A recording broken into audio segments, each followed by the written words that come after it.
You're listening to Investigation Insiders by Integris Intelligence.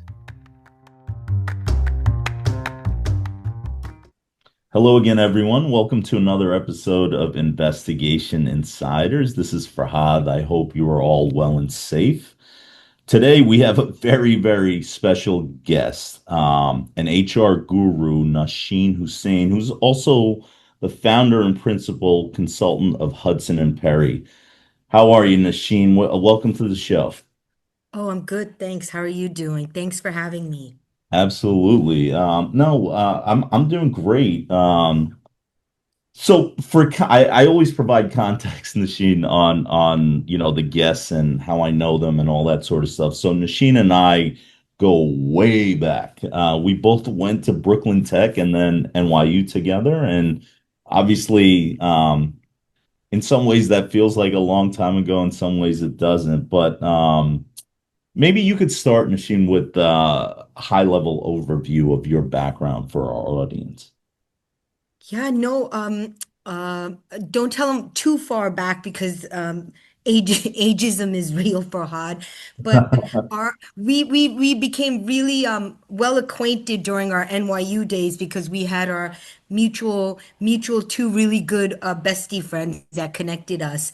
Yeah. And so a little bit more about me. I've been a lifelong HR person, so to speak. It fell into my lap, or I fell into HR's lap truly accidentally. I went to NYU originally as a pre-med student. And when I took, was it organic chemistry, I realized medicine wasn't for me, or nor was I for medicine. And I remember sophomore year just panicking about what was I going to do with my life. Well, fast forward, picked out a career wise that I wanted to be in advertising.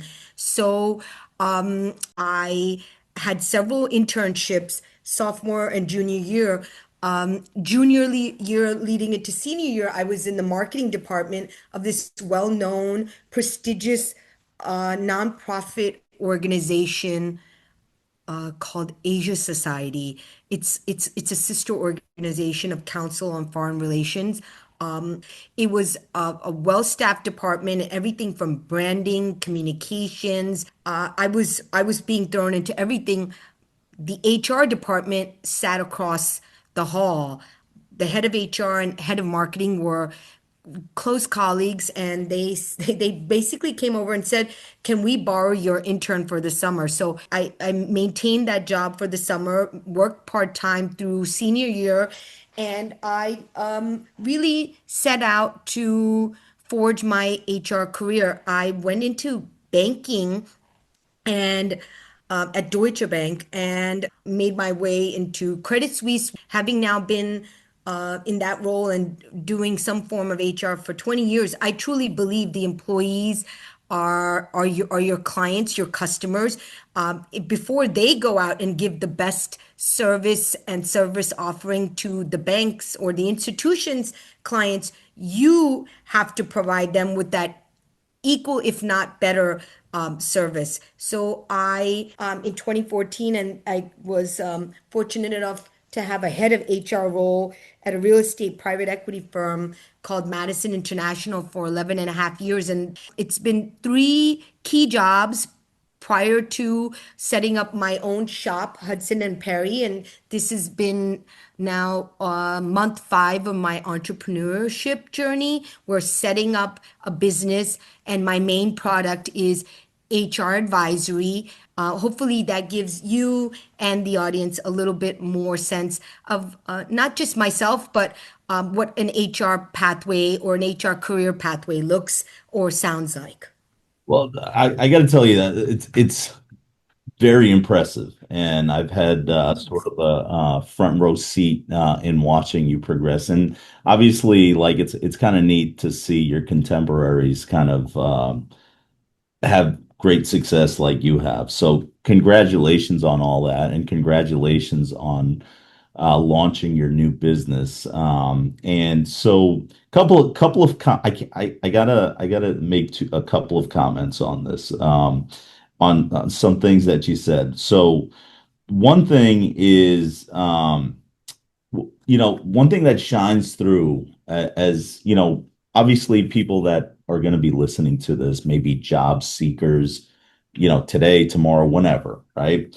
But one thing that shines through on what you said is flexibility and agility, right? So, you started out like me, actually wanting to be a doctor, and your Yeah. path, obviously, you hit a roadblock just like I did, right? And you adjusted and you pivoted into something else, and then something else, and so that's just, I think that's really interesting to see because people oftentimes get that they see the end result and don't necessarily get to see the journey, that it wasn't like always the most clean journey, but I think that's fantastic. And then the second thing, I just wanted to point out that uh, the two of us, between the two of us, we were gonna be two doctors, right? And as it turns out, neither of us made it to being doctors, and you became an HR professional and I became a security professional. So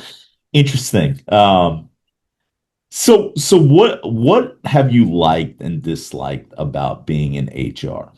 I mean, love and appreciate getting involved in so much. What I don't like is sometimes the stemming effect of so much being on the plate and so, HR, human resources or human capital management, being involved and overseeing so much that you have to dice yourself up into so many small pieces.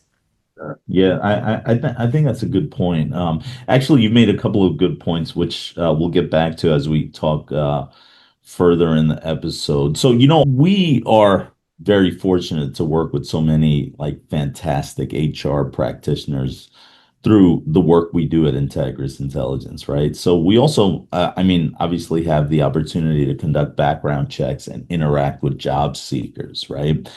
So one of the things that we've learned over the years is that people have their thoughts on the human resources function. Mhm. And so we thought it'd be interesting to talk about it with someone who has spent their whole career in HR, right? And so that's the inspiration for our show today, right? So I was hoping I could state some myths, or I could state some statements that I've heard over the years, Yeah, and you tell us if it's myth or reality. yeah. So the first one is, and based on everything that you've provided so far, I think I know the answer, but let's go through it. HR is just for hiring, firing, paperwork, and compliance. Completely myth. HR is involved in the entire employee life cycle, which for me, it's been always the three R's. It's the recruiting the talent, top talent, good talent, rewarding top talent, and then retaining the top talent. So yeah, the myth is that it's hiring, firing, and administrative. Oh, that's the furthest thing from the truth. Awesome. Well, actually, the next, another statement I've heard is HR is not strategic and fails Oh, to understand the business and yeah. only gets in the way. So to that, I would say I've Myth or heard that. reality? Yeah, I would say it's a myth. For a true functioning HR business partner, whether you're 3 to 5 years into your career or like me, 20 plus years into your career, you have to build relationships. You have to be a part of the action. HR, and this is how I was taught HR. And part of the HR teaching was theory and framework, but the action part is self teaching. And you build relationships with leaders in the business. If people get on the trading desk at say 7:30 for the market to open 9:30ish, you seek them out to say, can we have a weekly catch up to see how the business is doing, how your team is doing, how they're performing. So you invite key, not just key business leaders, but analysts, associates, VPs to check in on them and see how they're doing, whether it's post earning seasons or after a big issuance or after a big deal, to see what was their role, what participation did they have. Why wouldn't an HR business partner ask or request a partner or the CIO to go in and say, I would like to not only just show up once in a while, but be on the calendar to be a silent listener, and if I may, be allowed to ask questions of how this, well, a deal, where did it originate, the purpose, the story, so you get intimately in not just involved, but your knowledge, and you understand then when you are, whether you're at a holiday party with a law firm or a service vendor, and they say, oh, so what does your firm do? You can succinctly, within 2 to 3 minutes, describe what your firm does. And it's not because you read the marketing lingo on the website and practice it, but because you live it, you breathe it, you manifest it, and some way, shape, or form, even though you may not be in that deal meeting, or you can get involved and say there should be an HR portion of, if we're investing in a portco, we should have a due diligence on their HR functions, have a chance to present a portion of it. HR should be out of, and I'm not suggesting it may not be a comfort zone for everyone, but they might think and believe, because I'm so bogged down by so many HR responsibilities on the compliance and keeping us above board and requirement front. Business partners should flex and get to know what the side, the business production side of the business, who are the people, what do they do, and they're beyond a name or an employee ID on a spreadsheet. HR should be all up in that space to understand how the business thrives. If it's going through a slowdown period, what is causing the slowdown, understand the micro environment, the macro environment. And unfortunately, are all HR business partners or people in this function doing that? I would say no, but is my suggestion they all should be? Absolutely yes. Excellent. Well, I think that's a great point. That perhaps it's not being done, but it should be. So HR always sides with the company. You can't trust HR. Myth or reality? I would say total BS myth. Okay. Um, uh, and then only big companies need HR. No, myth. I would say if firms are, it's two founders getting together, you have key players like business development, a CFO, by employee 20 something, it makes sense to start getting someone on the HR facilitation. I mean, there's laws in places like New York City that you have to provide commuter reimbursement benefit if your firm employs more than 15. So yeah, I'm not suggesting HR should just be administering benefits, but yeah, at about the 20 level, HR can start playing a sizable role. Yeah, I mean, I think that the functions need to be accounted for, even if you don't have an HR person. Yes, yeah, yes. So, so this is going to be interesting, and you've alluded to it somewhat, not necessarily what I'm going to ask you, but the functions. Artificial intelligence will replace HR professionals. Myth or reality? Completely myth. Well, Europe has an AI, EU has AI law policy, which I believe in the US we don't have a national law, but places like California are having it. No, I as much as generative AI automating some of the functions around benefits, scheduling meetings, and even now, agentic AI chatbots are doing round one of interviews.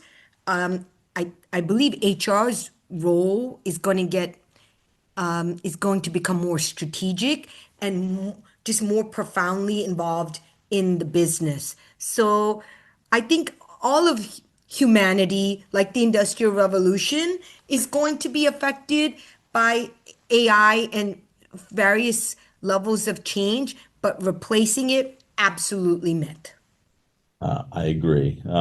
So obviously there are a lot of negative connotations related to HR, a lot of positive ones too. For those companies that are early in their HR journey, right? Yeah. What are some of the things that you think about are the best approach to building a strong HR function?